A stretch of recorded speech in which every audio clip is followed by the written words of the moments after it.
En cet instant précis aussi, nous accueillons, comme chaque samedi, Boubou Nouadère, notre chroniqueur littéraire. Bou, bonjour. Bonjour Sylvie, bonjour tout le monde. C'est donc aujourd'hui la journée mondiale des océans. Et l'Université de Liège, vous l'avez appris, se mobilise justement pour l'occasion et vous propose un programme riche et diversifié. Au menu, il y aura des conférences, des ateliers interactifs, on va y revenir, une projection, des expositions. La chronique littéraire, justement, eh bien, en profite pour nous faire plonger dans deux magnifiques romans sur le sujet. Parce que c'est important, 70% d'étendue salée, c'est ce qu'il y a comme océan sur notre planète, est très très important pour notre vie et très très important pour un certain Darwin, puisque on va parler justement dans ce magnifique livre Darwin, le dernier chapitre, c'est Michel Moiti, c'est aux éditions Hervé Chopin, qui nous explique l'expédition la plus importante de toute l'aventure navale.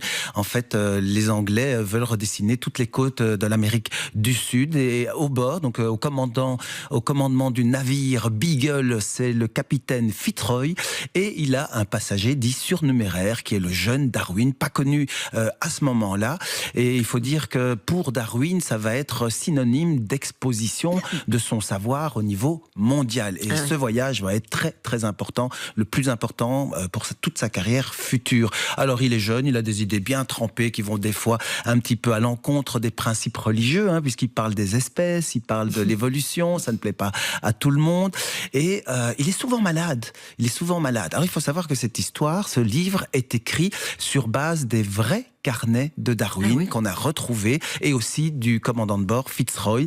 Et puis pour le roman, évidemment, il y a des personnages qui sont nés comme Mauss, le cartographe, pour aider un peu à l'intrigue. Parce qu'autour de Darwin, qui est souvent malade pendant ce voyage, il y a quelques morts suspectes et ça maintient une intrigue, un mystère pendant toute la lecture. C'est magnifiquement écrit par Michel Moiti pour les amoureux d'aventure, de vaisseaux. On s'y croit vraiment, de paysages, c'est vraiment fantastique. Et ce voyage a été tellement important qu'on a pu déceler, compter toutes les pièces que Darwin a récoltées, collectionnées, analysées, observées. J'ai des chiffres, 1500 échantillons conservés dans de l'alcool, plus de 4000 échantillons conservés à sec et chaque fois ont été renvoyés à Londres. Plus de 1300 pages manuscrites, 370 pages manuscrites sur la zoologie, sur la géologie. Voilà, pour les amoureux de science, de l'évolution de Darwin, d'aventure, de navires. Voilà, c'est Darwin, le dernier chapitre. C'est Michel Moiti.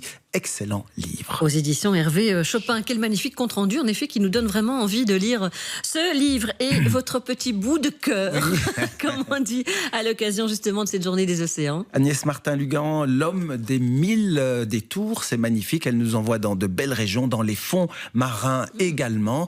On est sur l'île de la Réunion, on est à Saint-Malo, le quartier Solidor, et on y rencontre la vie des plongeurs, et surtout Gary qui, lui, veut sortir justement la tête de l'eau pour avoir une vie normale. Et puis il y a un autre personnage, Erin, mère célibataire, 3 enfants, qui reprend le bistrot de ses parents. Il va y avoir une rencontre évidemment entre ces deux personnages, aider d'autres personnages évidemment dans leur démarche.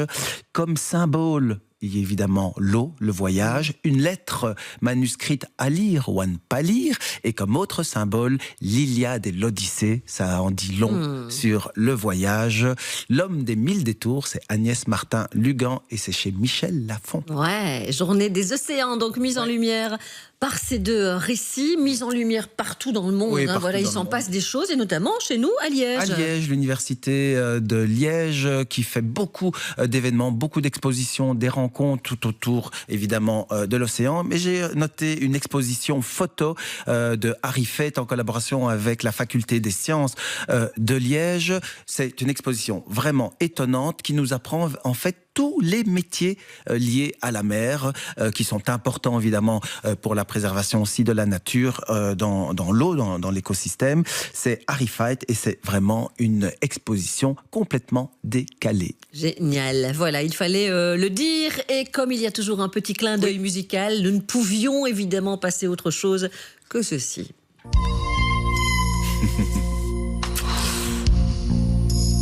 Voilà, j'ai plein d'images devant les yeux parce que j'ai adoré ce film. Je ne sais plus combien de fois je l'ai vu. Le Grand Bleu, bien entendu. Magnifique film et magnifique musique. Éric Serra, Oui, pour la Éric Serra. musique. Merci beaucoup, Bou. Avec Vous plaisir. repartez dans les océans, voilà. Voilà. Avec, Une petite tête dans l'eau. oui, une petite tête dans l'eau. Bah, vous aimez nager, hein Oui. Oui, Mais oui. les sports aquatiques et moi, ça fait 2. Et bien tout à l'heure justement, juste avant 8h avec notre partenaire 365.be à Boussy-les-Walcourt, il y a le Leisure Park, voilà. Donc vous pouvez tracter des activités nautiques, vous pouvez essayer plein de choses, voilà, et vous faites des allers-retours. C'est bien pour ceux qui commencent à faire ce genre de choses, on le présentera. Merci beaucoup, à la semaine prochaine. Dans quelques instants, je vous parlerai aussi d'un concert reggae en français. C'est en province de Luxembourg ce soir à la ferme Madelon à Gouvy-Sterpigny. On en parle juste après Mika et cet hommage à Grace Kelly. Dans un petit instant, c'est encore Viva Weekend.